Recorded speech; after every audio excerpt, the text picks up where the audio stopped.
చేసినటువంటి పాపమన్నదొకటి ఉండనే ఉన్నది, ఉండకుండా లేదు. ఎందుకో తెలుసా? కేవలము పుణ్యము చేసిన వాడు దేవతగా ఉంటాడు, కేవలము పాపానుభవము తిర్యక్కుగా ఉంటాడు, పుణ్యము పాపము రెండూ మనుష్యుడిగా ఉంటాడు. కాబట్టి పాపపుణ్యములు రెండూ ఉన్నాయి. పాపపుణ్యములు రెండూ ఉన్నప్పుడు దురితము, చేసిన పాపమునకు అనుభవాన్ని పరమేశ్వరుడు కాలమునందు ఎప్పుడో అప్పుడు ఒక రోజు ఏదో ఒక సంఘటన రూపంలో ఇస్తాడు.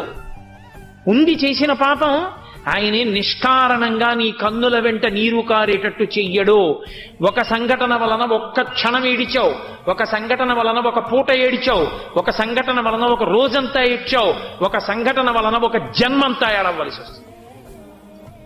ఎందుకని? చేసిన పాప పుణ్యములను దృష్టిలో పెట్టుకుని ఇస్తాడు ఈశ్వరుడు తప్ప ఆయన పైశాచికత్వం ఉన్నవాడు కాడు. అనుభవించాలి, అనుభవిస్తే కాని పోదది. అందుకని దురితము లెక్క కట్టి తీసుకొచ్చేస్తాడు. నువ్వు అనుకుంటున్నావు ఇలాగే సంతోషంగా ఉన్నాను అనుకుంటున్నావు, అకస్మాత్తుగా దురితం వచ్చింది. నేను అమెరికా నుంచి ఒక ఆవిడ ఫోన్ చేసింది. ఆవిడ ప్రారంభం చేస్తూనే నాకు అంత బాగా తెలుగు రాదు, ఏమనుకోకండి, hours is a happy family అంటూ మొదలుపెట్టింది. మా ఇల్లు ఎంతో సంతోషంగా ఉండేది అంటూ అకస్మాత్తుగా వాళ్ళ ఇంట్లో జరిగిన ఒక సంఘటన ఒకటి నాకు చెప్పింది. దానివల్ల ఇప్పుడు నేను, నా భర్త, నా పెద్ద కొడుకు ఎవ్వరం కంటి మీద నిశ్చింతగా నిద్రపోవట్లా. అయ్యా ఎలా, దీనికి పరిష్కారం ఏమి? సరే, విషయం పక్కన పెట్టండి. నేను ఎందుకు చెప్తున్నానంటే, ఒక సంఘటన దాని ప్రభావం ఎంతైనా ఉండొచ్చు, నువ్వు చెప్పలేవు. నీకు కాలులో ముళ్ళు గుచ్చుకుంది, ఓ అరగంట బాధపడతావు.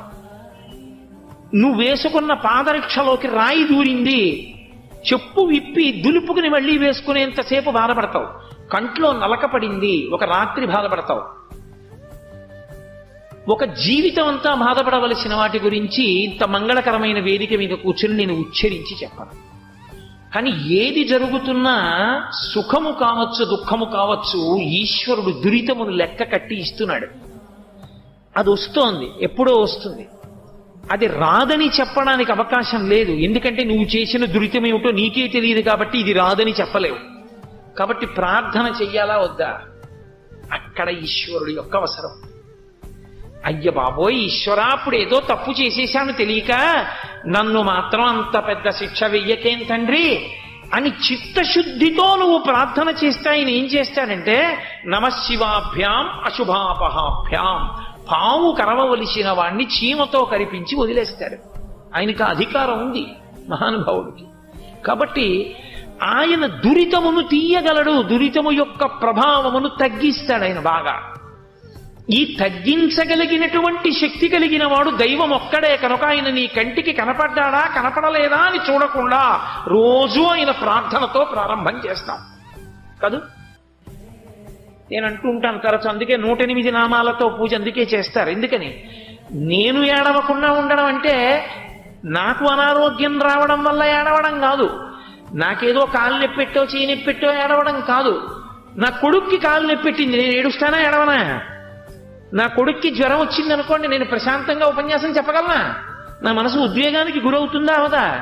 నేను ప్రశాంతంగా ఉండడమో, నేనొక్కడిని ప్రశాంతంగా ఉండడం అంటే నేను ఆరోగ్యంగా ఉండడం కాదు. ఎవరెవరు ప్రశాంతంగా సంతోషంగా ఉంటే నా జీవితం ప్రశాంతంగా ఉంటుందో వాళ్ళందరూ కూడా సుఖంగా సురక్షితంగా సంతోషంగా ఉండేటట్టు చెయ్యగలిగినటువంటి శక్తి ఈ లోకమునందు పరమేశ్వరుడు ఒక్కడే.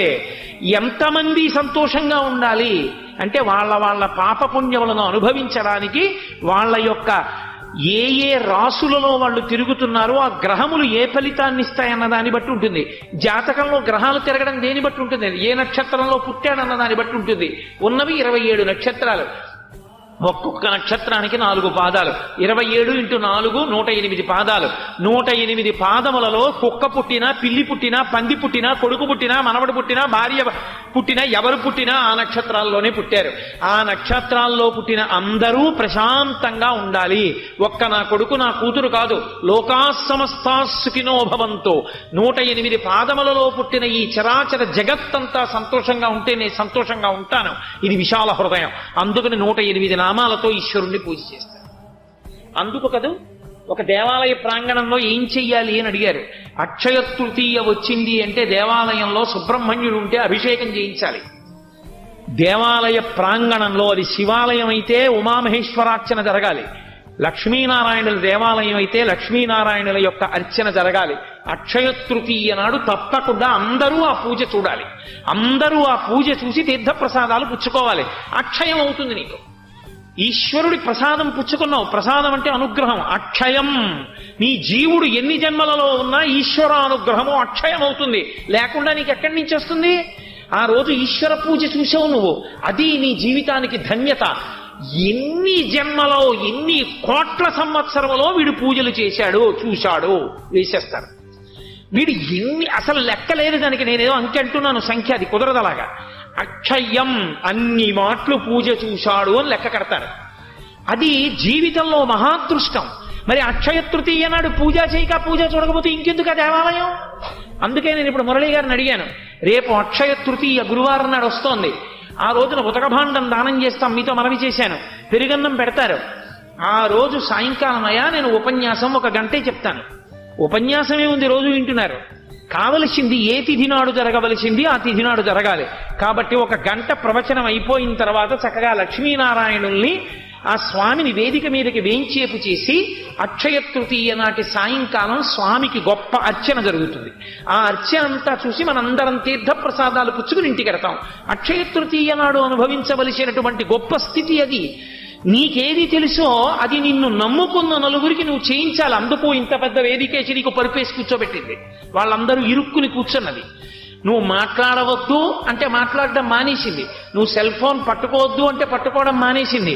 కార్యకర్తల బ్యాడ్జీ వేసుకుని సింహద్వారం దగ్గర నిలబడి సెల్ ఫోన్ మాట్లాడి, వింటున్న వాళ్ళు మీరు కార్యకర్తల ఈ ఫోన్లు మాట్లాడద్దు అని చెప్తే మేము పెద్దవాళ్లతో మాట్లాడుతున్నాం, అందుకని చెప్పి మేము ఇలాగే మాట్లాడతాం, ఇంకో చోటికి కూర్చుని వినండి తప్ప మేము మాట్లాడటం మానవని చెప్పిన కార్యకర్తల గురించి నేను చెప్పట్లేదు. చెప్పిన మాట విని నిలబడిపోయినటువంటి శ్రోతలున్నారే, అటువంటి వారి అభ్యున్నతి కొరకు ఎవడు వేదిక మీద కూర్చున్న ప్రసంగం చేశాడో వాడు చెప్పవలసిందే. అందుకని రేపటి రోజున అక్షయ తృతీయ నాటి సాయంకాలం ఇదే వేదిక మీద లక్ష్మీనారాయణార్చన చేసి తీర్థప్రసాదాలు పుచ్చుకుంటాం. పుచ్చుకుని ఈశ్వరానుగ్రహానికి పాత్రులం అవుతాం మనం. కనుక ఏది ఎప్పుడు చెయ్యాలో అప్పుడు చెయ్యవలసి ఉంటుంది. అందుకని దైవమును ప్రార్థన చేస్తాడు. దురితము తరువుకొచ్చి బాధ పెట్టకూడదు. కాబట్టి భగవంతుణ్ణి ప్రార్థన చేస్తూనే ఉండు. చేస్తే ఆయన అనుగ్రహము చేత ఏదో జన్మంతా ఏడవలసింది 1 రోజో 1 వారం రోజుల్లో ఏడవలసినటువంటి స్థాయిలో దాటిపోతుంది ఆయన అనుగ్రహంతో. కాబట్టి ప్రార్థన. మరి శంకరులు యత్ ఏతత్ అప్రార్థనం, అసలు ఎప్పుడు వాడు ప్రార్థన చెయ్యడు అంటున్నారు. ప్రార్థన అంటే ఈశ్వరుని కాదు, మీరు బాగా గుర్తుపెట్టుకోండి. అప్రార్థన అన్న మాటకు అర్థం ఏంటంటే యాచించకుండుట. నేను ఆయన్ని ప్రార్థించానండి, ఓ 10 రూపాయలు ఇమ్మని అంటాడు. యాచించుట, నాకు ఇది ఇమ్మని యాచించడు. యాచించడు అన్న మాటకు అర్థం ఏంటో తెలుసా? భక్తి యొక్క పై స్థాయిలో ఏం చేస్తారంటే, దురితమునకు ఫలితం వచ్చిందనుకోండి, ఏదో రాకూడని ఫలితం ఒకటి వచ్చింది. రాకూడని ఫలితం అంటే ఏమిటండి దాని ఉద్దేశం? ఓ కష్టం వచ్చింది, జ్వరం వచ్చింది అనుకోండి, ఉదాహరణ బాగా నాటుకోవడానికి. జ్వరం వచ్చింది, చాలా సంతోషిస్తారు. ఈశ్వరా, ఓ వారం రోజులు జ్వరం వచ్చింది, జ్వరం రావడం వల్ల పడుకున్నాను కాబట్టి ఎవడో నా దగ్గరికి రాడు, జ్వరంగా ఉంది ఎక్కువ మాట్లాడద్దంటారు.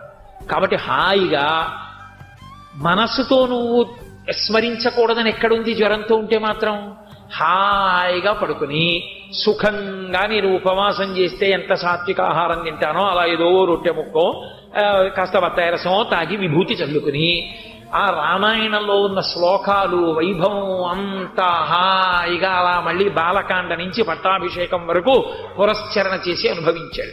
2వ రోజు జ్వరం ఉంది, సంతోషంగా భాగవతాన్నంతటినీ ఒక్కొక్క స్కంధాన్ని ఆలోచించాడు. వారం రోజులకి జ్వరం తగ్గిపోయింది. ఇప్పుడు ఈశ్వరుణ్ణి జ్వరం తగ్గించేసేయని ప్రార్థించకుండా ఏమన్నాడంటే, ఈశ్వరా, నేనేదో చేసిన పాపం ఉంది, నువ్వు నన్ను అనుగ్రహించావు, ఇంతకన్నా బాధ పెట్టేస్తే నేను పాడైపోతానని హాస్పిటల్కి వెళ్ళాను, ఔషధిని సేవించాను, బాధపడ్డాను, అంతకన్నా ఇంక ఈ శరీరానికి ఏమైపోలేదు. మళ్ళీ దీన్ని నీ సేవలో వినియోగించుకోవడానికి కావలసిన స్థితిని మళ్ళీ ఇచ్చేశావు. నేను చేసిన పాపాన్ని కూడా దేన్నో పోగొట్టేశావు. ఏదో గత జన్మల్లో ఎవరో నేనన్న మాటలకి బెంగ పెట్టుకుని వారం రోజులు తల వేడిక్కిపోయేలా అన్నం నీళ్లు కూడా తినకుండా బెంగ పెట్టేసుకుని గడపవలసినటువంటి స్థితిలో ఎవరినో భయపెట్టుంటాను. ఆ పాపాన్ని పోగొట్టడానికి వారం రోజులు నా ఒళ్ళు వేడెక్కి నేను తినడానికి లేకుండా ఇంట్లో వాళ్ళందరూ భయపడేటట్టుగా మంచం మీద పడుకునేటట్టు చేశావు. అంతకన్నా ఇంకా నాకు ఏ ఆపద పెట్టలేదు. ఈశ్వర కృతజ్ఞుడను అంటాడు. అది అప్రార్థనం. అప్రార్థనం నామా యత్ యాతతో, ఏ కారణము చేత అంటే నాకిది కావాలని అడగడు. ఎందుకు అడగడు? నా దురితము పోయిందంటాడు. అమ్మయ్య ఇక్కడతో పోయింది. కంచికామకోటి పీఠాధిపత్యం వహించిన మహాపురుషులు చంద్రశేఖరేంద్ర సరస్వతి మహాస్వామి వారి అన్నదమ్ములకి పూర్వాశ్రమంలో ఒక్కతే చెల్లెలు. ఆ చెల్లెలు కటిక దరిద్రం అనుభవించేవారు. ఆయన పరమేశ్వరుడు, పరమాచార్య స్వామి అంటే ఒక మాటతో అవతల వాళ్ళని కాపాడగలరు. ఆయన దగ్గర కోట్లకి అధికారులైన వారు తిరుగుతూ ఉండేవారు. వారందరూ ఒక రోజున వచ్చి అన్నారు, మీ చెల్లెలు గారు దరిద్రం అనుభవించడానికి అవకాశము లేని రీతిలో ఆవిడ ఈ ఉన్నన్నాళ్ళు సంతోషంగా ఉండడానికి కావలసినంత ద్రవ్యాన్ని ఏర్పాటు చేద్దాం అనుకుంటున్నాం, ఇమ్మంటారా అని అడిగారు. మిమ్మల్ని అడగకుండా ఇవ్వకూడదు, ఇమ్మంటారా అన్నారు. ఆయన అన్నారు, ఒక్క క్షణం ఆలోచించి అనుభవించి ఇవ్వండి, దరిద్రం ఈ జన్మలో ఇక్కడతో పోతుందిగా, చేసిన పాపం మళ్ళీ మీరేదో ప్రయత్నం చేసి ఆ అనుభవించవలసిన దరిద్రాన్ని వచ్చే జన్మలకు కూడా ఎందుకు వాయిదా వేయిస్తారు? ఒక జన్మలో అనుభవించి ఇవ్వండి, గొడవ వదిలిపోతుంది.